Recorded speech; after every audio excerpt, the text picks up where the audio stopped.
অতিকৈ দুখবৰ, মাতৃহাৰা হ'ল জনপ্ৰিয় নেতাজন। আছুৰ মুখ্য উপদেষ্টা ডক্টৰ সমুজ্জ্বল কুমাৰ ভট্টাচাৰ্যৰ মাতৃৰ দেহাৱসান ঘটে। ৯৫ বছৰ বয়সত শেষ নিশ্বাস ত্যাগ কৰে ডক্টৰ সমুজ্জ্বল কুমাৰ ভট্টাচাৰ্যৰ মাতৃ বীণা ভট্টাচাৰ্যই।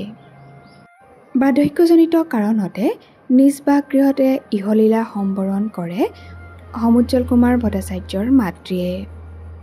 সদৌ অসম ছাত্ৰ সন্থাৰ মুখ্য উপদেষ্টা ডক্টৰ সমুজ্জ্বল কুমাৰ ভট্টাচাৰ্যৰ মাতৃৰ বিয়োগৰ খবৰে বৰ্তমান সকলোকে ব্যথিত কৰিছে। সমুজ্জ্বল কুমাৰ ডাঙৰীয়াৰ মাতৃপ্ৰেম অনন্য আৰু অনুকৰণীয়। আমাৰ চেনেলৰ তৰফৰ পৰা আইগৰাকীলৈ গভীৰ শ্ৰদ্ধাঞ্জলি জ্ঞাপন কৰিছোঁ। লগতে শোকস্তব্ধ পৰিয়ালবৰ্গলৈ যাচিছোঁ সমবেদনা।